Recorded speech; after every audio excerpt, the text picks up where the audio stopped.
This wasn't panic, it was process. When our drawdown limits hit and the risk models flipped red, we execute. We liquidated everything on Monday morning, and for the rest of the week, most of the positions that we sold got creamed this week.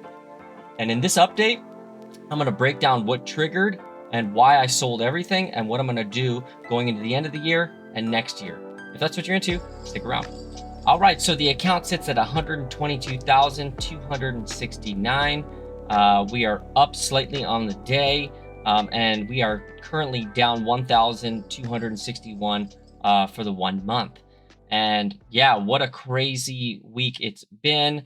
Let's get into the drawdown pictures. Oh, so this is our rate of return this year. After we liquidated everything, we're still up about 22, 23%. We like that. We decided to just have a great year. And I'm going to go into, why I did that and what's the strategy going forward.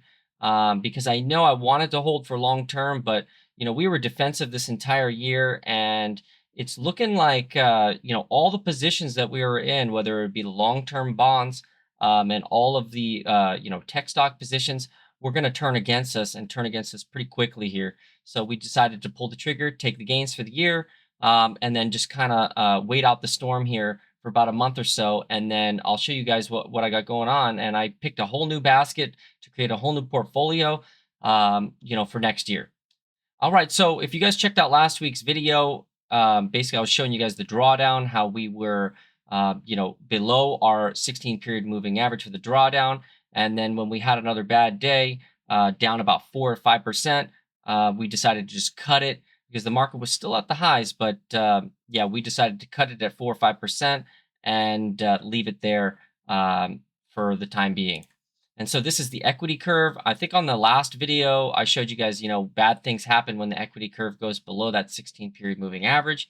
And so when we took another dip right below, I just had to pull the trigger, because it looked pretty bad, because the QQQ, which was our hedge at the time, was up, and it could have gone higher, but actually it fell apart. So actually, if we kept those hedges, we would have done well, but that's just the way it goes. So we liquidated everything just to protect us, because we could have kept the puts, but there's a lot of positions I'm going to show you guys that just fell out of bed. We had Celsius, Elf Beauty, Tempest AI. Like everything was down like 40% over this week, and so we dodged a pretty big bullet here, getting out. So this is what the account looks like right now. We basically put everything into SGOV. We do have some slight options positions, and that's what we're going to do for the rest of the remainder of the year. And I'll show you guys those positions that we entered. But basically, we got about 3 to 4% in options, and we just had to change everything in the portfolio. And I'll show you guys what we're doing. So these are the options positions that we have currently. We just have some short-term call options for, some convex bets on EQT, NE, EXE, Alcoa, Zim, and AR. So basically, and CG. Basically, these are natural gas plays, and I'll show you guys what's going on. Like, the market really took it on the chin this week, but these are actually up. So we entered those earlier on in the week, and we're happy that we did that. All right, so to start off, I just want to show you guys the positions that I entered and why I entered them.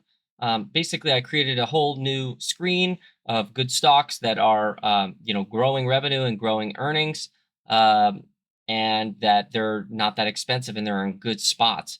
So one of the stocks I found was EQT, and as you can see here, it's just been grinding higher this week as the NASDAQ has really pulled back here. So we like that we entered this stock because, and also it's just a very nice long-term chart here. A nice cup with a backup action or a handle that's above the previous high.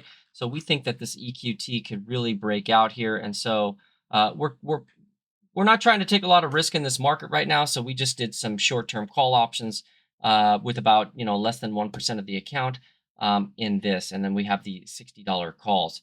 So it's working out for us. We're excited. And if the market bounces, this should do well. Another stock that we bought was EXE. This is another one. It's growing revenues a lot, and and also growing earnings. And it's a similar picture to EQT. They're pretty much the same thing. That's why I got both of them. Big, nice base here. it has this kind of, you know, drawdown here, which is a little bit worse than EQT, but it's the same setup essentially. So that's why we got both of them. And as you can see, it's really outperforming the market here with the market down a lot. These things have just been grinding higher. So we like that we entered these. And we did the same thing. We entered with some call options with less than 1%. But if these things are convex, so it could go up 200%, and we can make 2% on each position for the account. Another play is AR. This is a similar natural gas play. Looks a little bit worse. It's not above the previous highs. But this one I think is a little bit more explosive because it's of course worse. And so the worst companies kind of explode if the theme catches on. So we are bullish about that. And then we entered NE. This is a driller. Growing earnings really well, and it's kind of just been going sideways. It does have a big dividend, but we bought some call options on this as well, so we're not getting that dividend. We're just kind of trading very light in a lot of these names. And I like this better than Rig because I could have gotten Rig. As you can see here, it looks pretty good as well. But I liked how it was a more expensive stock. It's not a penny stock, so that was NE. The next stock we got was AA. This is Alcoa. This is an aluminum stock, and it's got a similar picture to NE. It's just starting a stage 2 uptrend here. Had some volume come in when it made a new high in stage 2A. And so we like that. It did pull back, but given that another aluminum stock is actually going really well today, Century Aluminum, I think this theme is just getting started here, and it looks good. And similar story, like this thing the last 3 days has actually been going up with the QQQ and the S&P 500 getting smacked. So we like this kind of relative strength in these names. And then the last stock I picked up is Carlyle Group. This is a financial that has already just been getting creamed for the last month and a half, and it's sitting right here on the yearly moving average. So we're just taking a stab at it here. It was the best looking stock that had kind of given out a lot of the gains for the year, and yeah, it looks good for a bounce. So that's that. And we did a small position call option play in this as well. And of course, we've been long this for a long time. This is and just been performing well as the market's been going down. And we're waiting for this earnings. This is a special situation kind of a play that we did not get rid of. So those are the stocks that we kind of entered. We're playing it safe this year, or for the rest of the year, kind of just, majority of the count now is in cash, and we're just doing short-term call options with a small amount of money. We decided to just take the gains for the year. But I just wanted to show you guys, what happened to some of these names that we were in, and we dodged a big bullet, right? So if we look here, this is ELF. ELF just got absolutely creamed from when we sold it. We sold it here. I mean, we were selling it a long time, but it's down 45%. Celsius, we sold it up here on Monday, and it's down 30%. STNE reported earnings, and it's down what?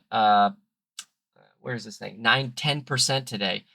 Same thing with PAGS. Unfortunately, this thing didn't go down as much, but just getting creamed. What else? What other stock? Tempest AI got creamed. What else? Apps. I think this one had earnings. Yeah, wow, look at this one.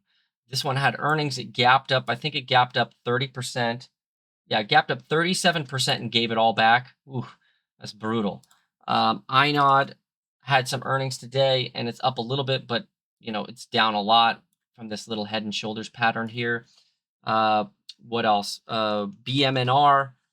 These things are actually doing well today, but we wanted to re-enter this, but we're trying to wait a month before we re-enter. But I think the Ethereum stuff and the Bitcoin stuff, it's a little sketchy here because it's under this, but it could spring like we had mentioned before. So we're waiting on that and seeing what's going on there. But essentially, a lot of these stocks, even the bonds, got creamed.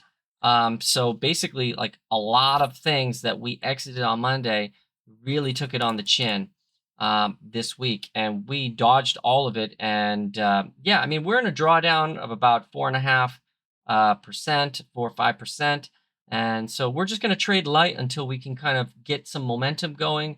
And I mean, the market monitor is red, so it's very very risky here because we've had such a strong move off of the April lows. I would just think that the market is just going to be choppy for a little bit. So we want to create a whole new portfolio of new stocks going into next year. And that's kind of how we want to do this. When we start Q1 and just, going into January, we want to get some momentum and have some year-to-date gains, and then kind of grow it organically as we produce returns for the year. And then once we get about our target is 20 to 30% per year, so we hit that target, and we were happy with the gains this year. So we're just going to kind of take it light until the end of the year. But that's basically what happened. So hey guys, if you like that content, feel free to hit that like button and subscribe. And if you guys have any comments about what I did, hey, feel free to write it down below, and I'd love to hear from you guys. And I hope you guys have a great weekend, and cheers. Have a good one.